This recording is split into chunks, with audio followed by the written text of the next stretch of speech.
Hello everybody and welcome to Back to Basics. This series will show how to play Minecraft from the beginning, from the very beginning. It was originally designed specifically for my sister, who has never played Minecraft before, but had to learn of it because I bought Minecraft for her 5-year-old son. And of course, he's not going to be able to look up the wiki, so she's got to teach him. But it can be used for just about anybody who has never played Minecraft before but would like to get into the game, or for the people like me who every now and then like to go back to the beginning and relearn things because you always tend to miss something, and it's always something interesting. So, you've clicked on the Minecraft icon and this came up. What does it mean? Okay, well, from the very beginning, this is the main menu. See, we got Minecraft up here and our inspirational message. The single player option is for single player. You're playing solo, you're going at it alone. Very respectable choice. Multiplayer is for playing with friends on a pre-set up server somewhere out on the internet. Texture packs will bring up something that looks like this. Unless you have more texture packs, then you'll have more options, and you can pick between the different types of textures or appearances of the game. And if you really want to, you can make your own, but personally I would never do that because I'm not that artistic. There's a lot of people out there that are really good at it. And in fact, once I get around to it, I'm going back to the Faithful 32 pack that I always used. We got the Options menu, which shows you your basic in-game menu, which I will go over later. We got Quit Game, which goes back to Windows or Mac or Linux or whatever you're using. Then we have this button over here, which is your language button, and you can choose between all of the different languages that Minecraft has been translated into, including Pirate, which I absolutely love. That is a great trick. I didn't even know that this existed until today, till I was poking at it and went, why does that say pirate? Of course, I have no idea why the font changes, but still, it's pretty awesome. Now, I will cover the multiplayer interface because I'll be using single player, and then we'll cover single player as we're getting into it. In the multiplayer interface, you'll have your pre-set up servers that were set up before, and it will show any LAN worlds, basically worlds that have been shared on your local area network, not over the internet. And we'll go over that a little bit later. We have our join server, which allows us to join the server.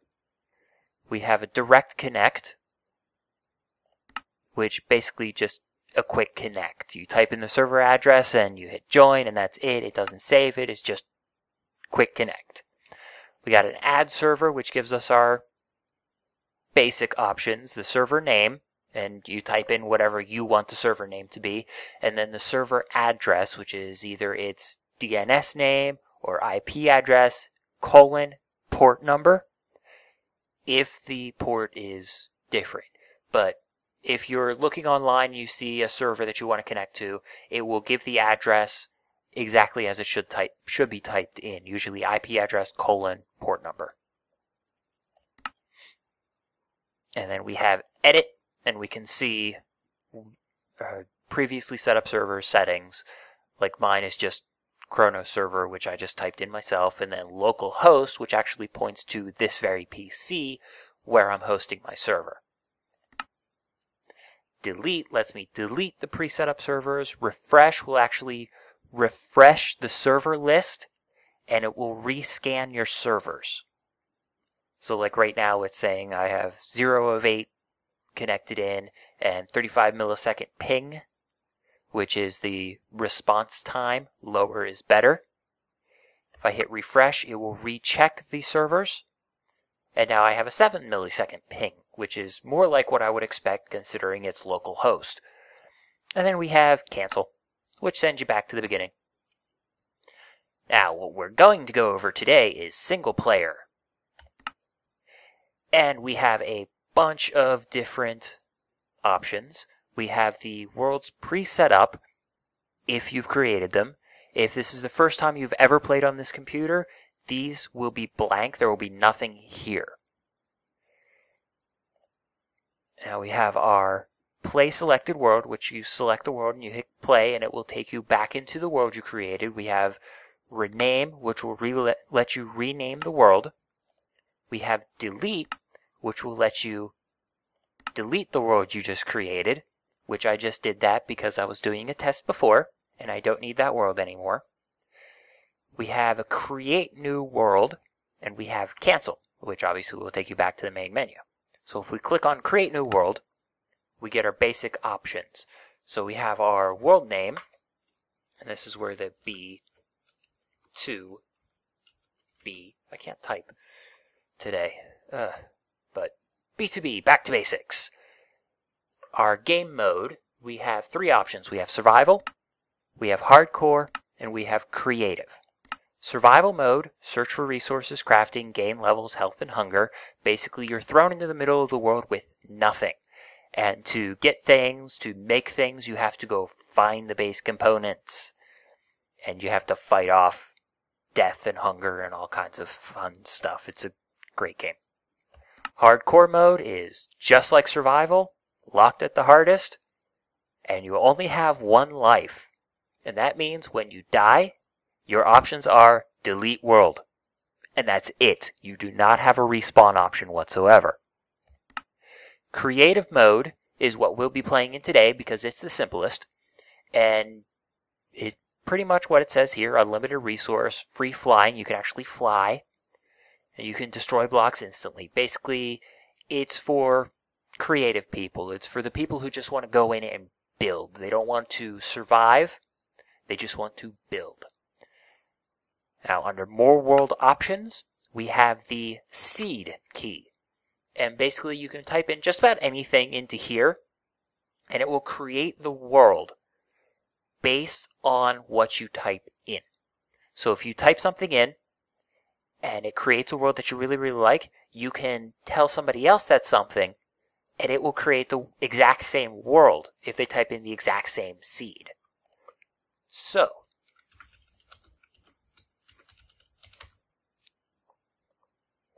yeah, just type in just about anything, pretty much, and it will translate it to what it needs to translate.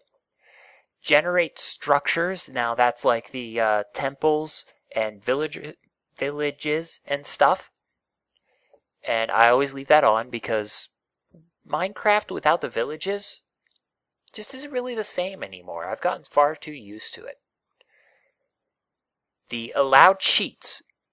Basically you hit T and it will come up with a prompt down here, and you can type in things like /game mode, which changes your game mode on the fly from survival to creative and back again, and a few other things that you can type in and basically cheat. I'm going to leave those on so later on in the series I can switch to survival mode and I won't have to create a new world. The world type, basically it's the type of world that's created. Like right now we just have default. We have super flat, which is a completely flat world except for the structures that are set to generate. In a super flat world, I have never seen anything outside of villages. But it might have been just because I wasn't looking hard enough, but I've never seen anything on super flat outside of villages, so I don't think dungeons or temples spawn in super flat at all. Large biomes. Now, a biome is just the different types of world. Prairie, snow biome, oceans, that kind of thing. Large biomes is just very large things like that. It's a little bit more realistic because in the real world, you're not going to be able to run across like at a jungle in a day. You're just not. Because they're huge. And default, everything is just the default settings, which I'm going to leave that at. Just because it's easier to find things, in my opinion. The bonus chest, now that's kind of a cheaty thing. It's basically when you spawn, there is a chest nearby marked with torches to basically help you on your way. It gives you basic tools, food, and a few materials, mostly wood stuff. And I will turn that on to show. And then we got done, and then we got the straight to create new world. Now done will just take you back here, and create new world, we click that, and it creates. Now, it's doing initial creation, so it might take a moment. Sometimes it's faster than others. And we end up exactly where I expected to end up. And the bonus chest is even in the exact same spot. Now, I used that exact seed last time just to make absolutely sure. And I actually spawned right here. So yes, if you use Chrono S period trigger with the C, S, and T capitalized, you will end up in this world.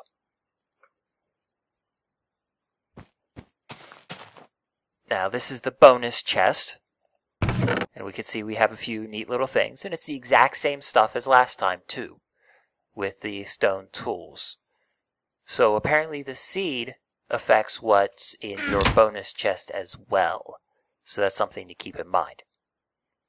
Hang on, I'm going to make that little video glitch go away. Now, this is Minecraft, and it does take a little while to load, but there is a lot going on. This is a very, very complex and detailed game, so it's to be expected that it will take a little while to load. In fact, recording this is making it take longer, but that's okay. Now, Minecraft is a basic WASD game, and that means that it's designed for your left hand to be on the keyboard, specifically on the keys WASD, because they're your basic movement keys. W moves you forward, S moves you backward, A strafes you to the left, and that's sidestepping to the left, and D sidesteps to the right. Space jumps. You can jump up one block, so you could jump that, jump up there, but if you had 2 blocks, which I don't have anything really easy to show you, you can't jump up 2 blocks. E will bring up the inventory, which I will go over later. If you press and hold shift while you're pressing the W button, you will creep along. This is sneaking, and it makes it so you don't accidentally fall off things. As long as you have the shift button pressed, you cannot go down 1 block or anything higher than 1 block. You can go down like half slabs and stairs, but you can't go down anything bigger than that.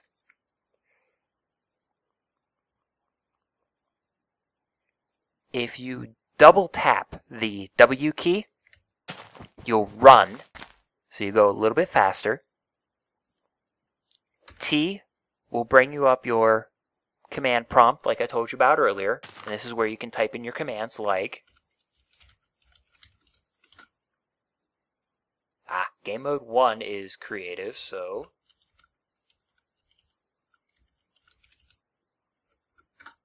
game mode 0 is survival. Now this is the survival interface. You can see the hearts down there, that's the health level. They look like wine glasses to me, but I think they're supposed to be like chunks of meat. They're your hunger bar. That will gradually go down as you're using tools, you're jumping around, or you're running around. And you have to eat food to fill it up. The bar underneath it is your experience bar. As you do things, as you mine, as you smelt, as you cook things or kill things, your experience bar will go up. Once it maxes out, you level up. And you use those levels for enchanting. You can add special attributes to weapons and tools and armor. I'll go over all of this in detail later on in the series. But let's set everything back to game mode 0, or no, game mode 1, which is creative mode. Now, if you hit the escape button, we get our in-game menu, which is back to game, the achievements, which is the things that you can achieve. If you're the kind of person that really likes doing achievements, like the achievements on the Xbox or the trophies on the PS3, you'll like these. I like the achievements. But they don't really give you anything, so you don't have to do them. Then we got our statistics, which shows you all of the stuff you've done, the times played, the distance walked, swum, and fallen, in, metric mostly, kilometers, meters, that kind of thing. That's under the general button. The blocks button shows you the types of blocks, how many times you've created said blocks, how many times you've used the blocks, and then how many times you've popped the blocks or destroyed the blocks. Basically, if you destroy blocks in the correct way, you will be able to pick them up. And then items is the same basic thing. Different tools and weapons that you get, and your armor. How many times you've broken them from use. How many times you've crafted them. And how many times you've used them.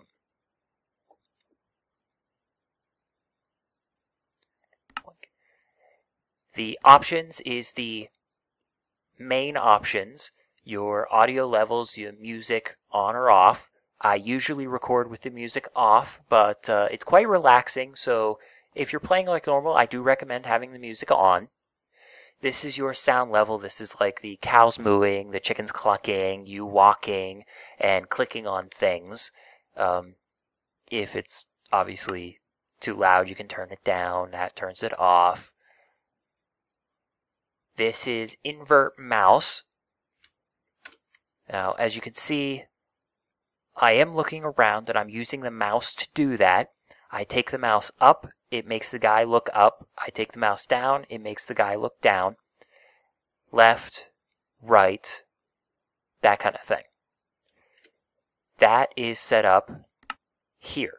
The inverse mouse inverts the up and down. So instead of taking your mouse up and him looking up, it will actually go the opposite direction. So it'll be like a flight simulator, where if you push the mouse up, it's actually pushing down.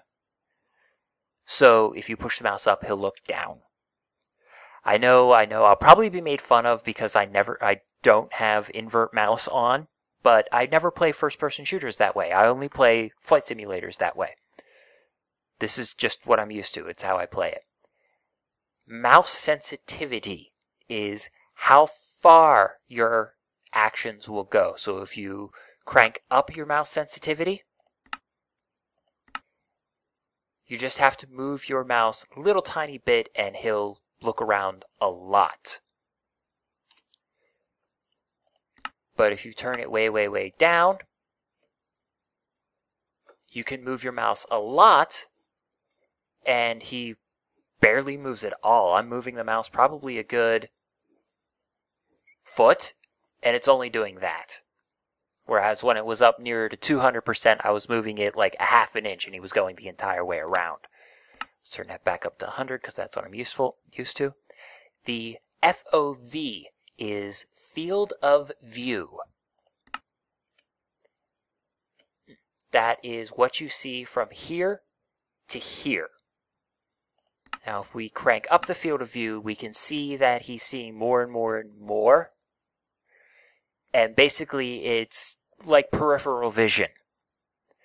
The higher your FOV, the more peripheral vision you have. Now, I know a lot of the really hardcore Minecraft gamers or really hard first-person shooters gamers have the field of view just cranked. I don't like it, but that's my opinion. The difficulty level is how hard things are, like the mobs, how hard they are to kill, or how quickly they kill you. Hard is obviously the hardest. Then we have peaceful, which you will have no hostile mobs at all. You will have neutral mobs, and they will attack you if you attack them, but for the most part it's not much of a problem. Easy, obviously easy. Normal is the default setting, but out of just sheer force of habit I have it at hard. Your video settings are all your advanced video settings. The fancier the graphics, the harder it is on your PC. Well, let's start by showing you let's show these one at a time. Let's change.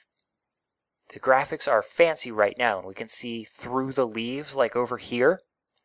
If we turn them to fast, we see that the cloud shrunk. They just went two-dimensional. We can't see through the leaves anymore, and there are a few other changes. Basically, it makes things faster, easier for your video card to process. Obviously, fancy looks better. Smooth lighting. I don't think I could show it easily here right now. Might be able to see it underneath a tree where there's shade. See how there's like a simple gradient in the light level? If we turn off smooth lighting,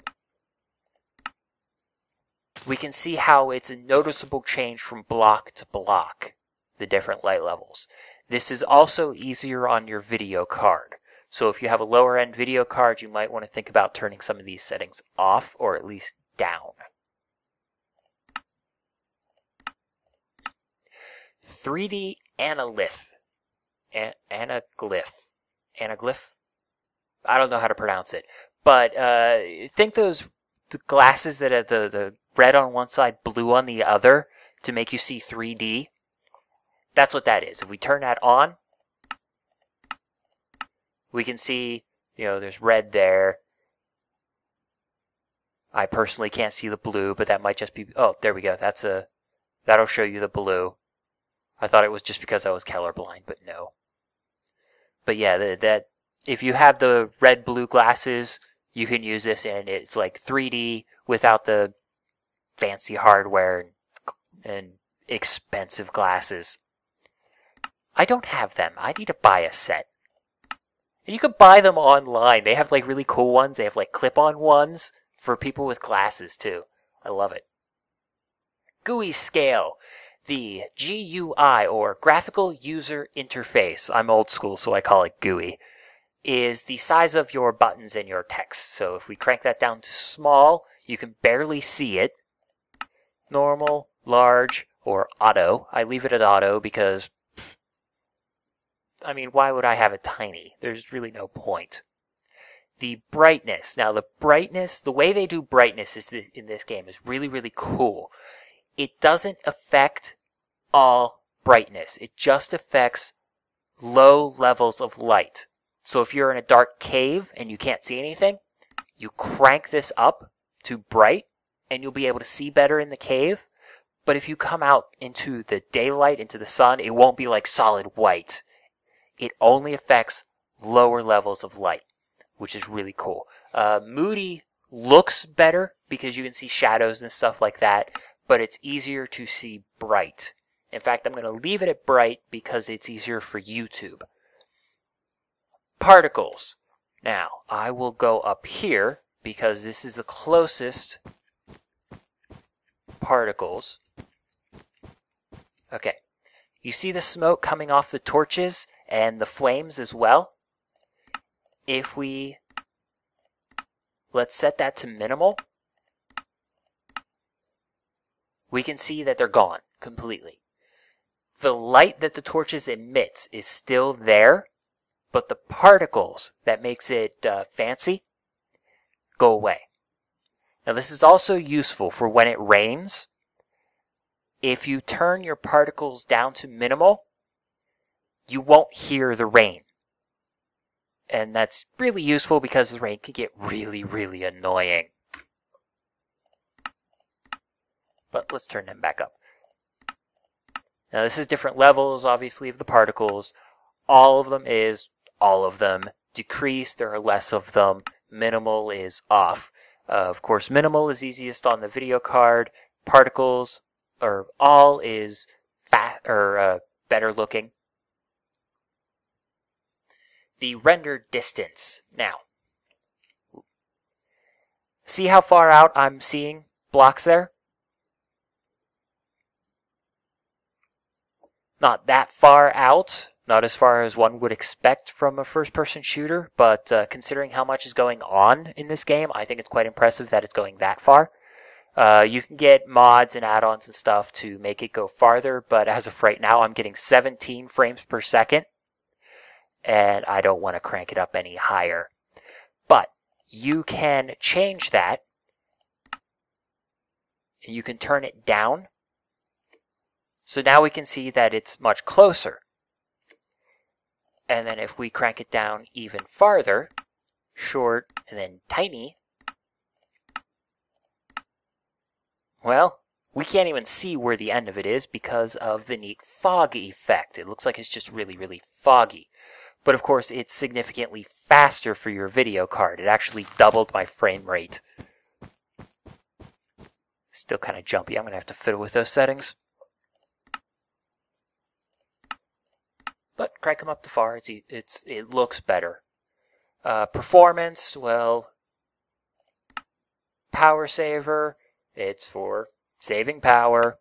Max frame per second. It focuses on frames per second. It focuses on performance at cost of pretty much anything else. And then balances between the two. I'm going to leave that at max frame per second because, well, the server's always on. I don't care about power consumption. View bobbing. Ooh, this one's a fun one. I'm glad I'm looking at this. Now you see how when we walk, the screen goes up and down? That's view bobbing. Personally, I turn it off because it's really, really annoying. Advanced Opengl.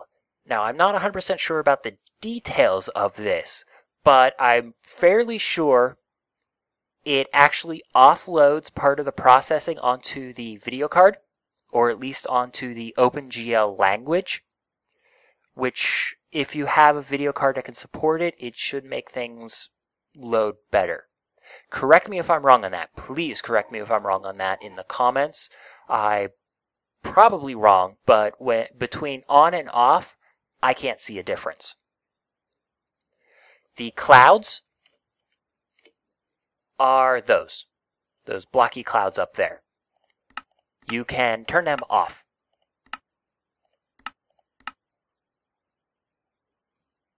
And that's it. It does help with performance a little bit because it's one less thing that has to be rendered, but not by much.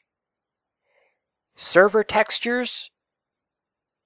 You know, I'm not 100% sure of server textures. Probably something that we're not going to go into right now because, well, we're not on a server. We're in single player mode. So we will worry about single player or server textures later. Now, language. This one's fun. I love the language options, all the different language options in the pirate speak, and yeah, I love it. Controls. This is our basic controls. Button 1, button 2, those are your mouse buttons. This is left button, this is right button. W, A, S, D, movement keys, space, jump. The shift key is the sneak key as I showed.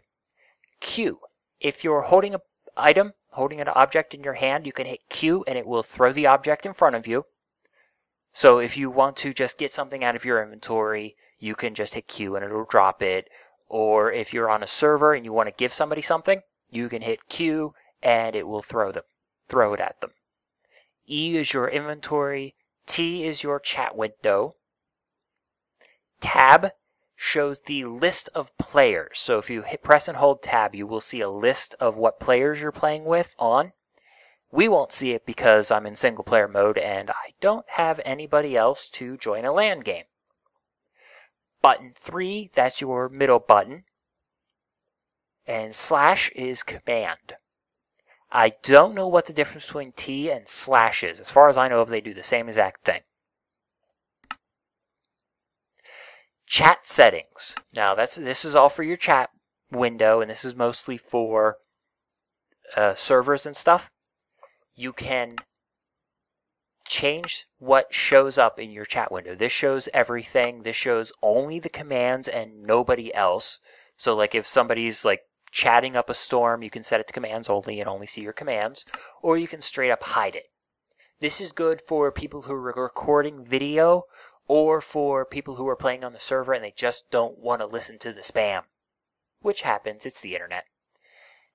Kellers is for the special kellers that designate who is what or what kind of information is being shown. A lot of servers have different kellers to designate the ranks of the players.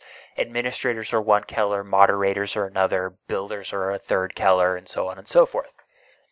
Web links are for the HTTP addresses, the URLs that show up in your chat window. You can click on them and they will open up. They will warn you if this is on, or you can turn it off, and if you click on it, it will just open. And opacity is how much you can see through the text window. 100% opacity is opaque. You can't see through it. And you can crank it down to low opacity so you can see through the text window. So if the text window, I think, goes up like this far, it goes more than halfway up your screen. So if there's a lot of chatting going on and you don't want to disable it, you can crank down the opacity so you can still see through it. And then snooper settings. This is the important button right here for people who care about their privacy. This is anonymized data that gets sent to the Central Mojang servers so they can help out with performance issues and fix games and stuff like that. But this is all anonymized data. They don't care that it's you that's sending them this data. They just care about the data. But if you do care about your privacy, if you are worried about that kind of thing, you can turn them off just like that. Just allow snooper off. I personally just leave it on because, well, that's just me. I don't really care if they know that I have Windows 7 or that I'm using an NVIDIA card. I just really don't care. So, that's fine.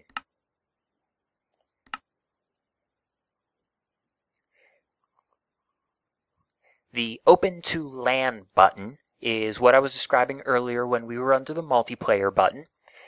And once you click on it, it will open up your game and make it act like a server. And then anybody who's on the same local network, so not over the internet, but on the same local network, can join your game and play with you. And then the last button is a very, very, very important button. It is the Save and Quit to Title button. It does exactly what it says. It saves your changes to the hard drive and quits to the title. When you are done playing, don't just close Minecraft. You want to hit this button. Because of the way Minecraft works, it's actually pretty creative. It doesn't automatically save all your changes to the hard drive. It saves them to RAM, and then every now and then we'll save it to the hard drive, or when you click this button. So, if you are playing for a little while and you just hit the X and close out of Minecraft, there's a very, very good chance you're going to lose some of the changes you made. So you're building a house and you're done with the house, and yes, I'm done with the house, and close it. And then you open it back up later on and half your house isn't built anymore. Always save. Of course, I say that about just everything. Always, always, always save. Also say always, always, always back up. But that will be covered in a different episode. So, that has been the basics of Minecraft, and I know we didn't actually get into the game all that much. We just went over the basic commands and stuff. But that's where you begin. You gotta start at the beginning. And I apologize for that. The next episode, we'll start getting into things like we'll talk about the different biomes that there are, the different types of areas. We'll even go into the animals and stuff. Whatever. But I promise the next episode we'll actually get into the game and actually do something with it. So, until then, I say see you in the next episode and have fun.